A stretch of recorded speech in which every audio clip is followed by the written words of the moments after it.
guys. They do magic. They are the magic guys. This might be an exciting moment because Jason and I haven't had anyone else who had seen this to be able to talk about it. Have you seen In and of Itself?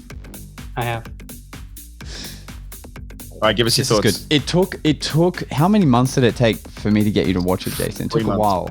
You know, because as a magician, it's hard to get excited to see a magician's full show because you don't know yet, like, the beauty of what you're about to watch. Yeah. And I watched it in my bed, like when he first put out the preview and I bought the preview to watch. I had to get a VPN and all that stuff. And I'm laying in bed watching it and I'm just like going through a whole sea of emotions watching this video. While my girlfriend's like just laying in bed and I'm like getting goosebumps throughout it. I'm like, you like, what's wrong with you? Yeah, don't worry. My wife did the same thing. I'm like tearing up at the end. I'm like, what the f is happening to me? And then she's just like waking up, just like, what the hell are you doing? And I had no one to like share it with. That was not a magic show. That was high art with magic that was incidental to it. But yeah, that was definitely life-changing. Yeah. Meanwhile, Jason is... Yeah,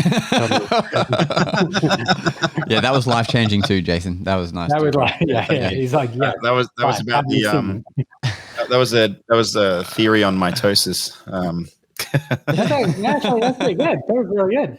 Well, also, what do you think of because some of these TikTok magicians reveal a lot of magic. So this is the question we ask a lot of our guests.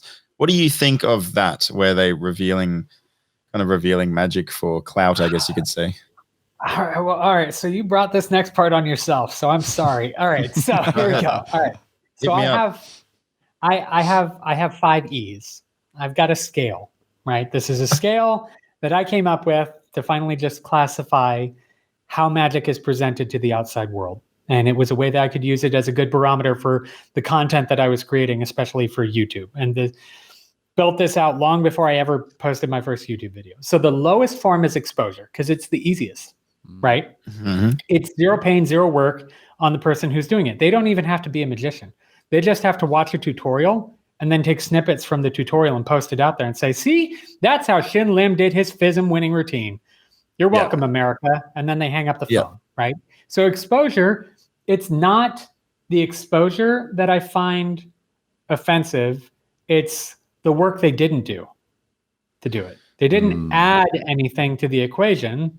They just threw that out there because people like a good secret now and again. They are, in my opinion, the same level as a gossip magazine, right? Mm-hmm, mm-hmm. Okay, so then the next level would be explanation. And this, I think, is above.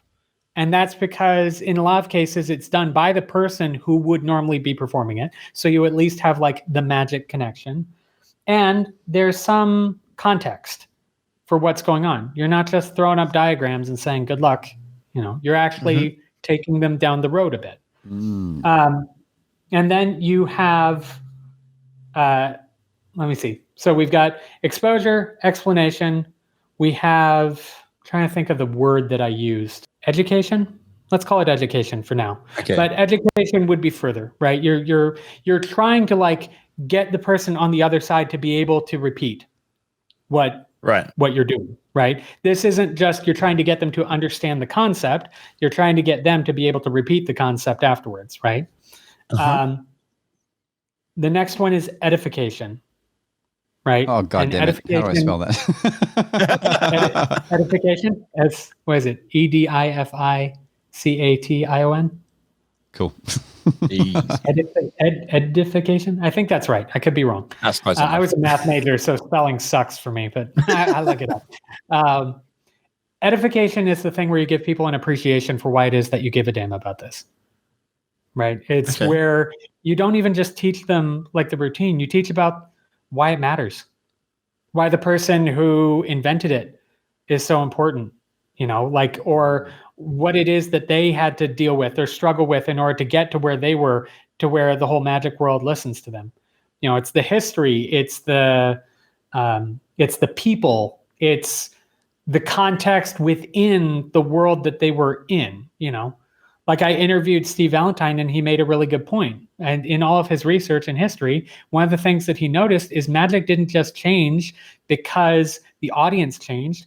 Magic was changing because the material to do the old thing wasn't available because the world was suffering 2 world wars. They needed the material for war. So you couldn't build the same apparatus. So you had to shrink it down, right? Things like that, like you wouldn't know that unless you learn about the history. You watch magic change through time because of all the things that influence it from the outside, right? And then the final thing is elevation.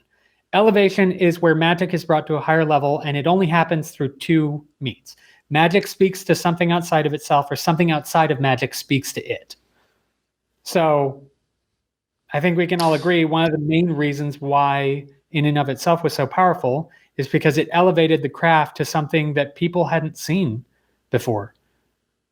And it's because it pulled, everything was pulled out of this guy's life. And that's why the magic was incidental, because this was a life story told in one of the most intriguing and fascinating ways that I can think of. And it's emotionally drawing in, and you can't help yourself. Like, you're in it. Yeah, that guy elevated what it is that we do. Thanks for listening. It's time for us to disappear now. But we'll see you again on the next episode of The Magic Guys.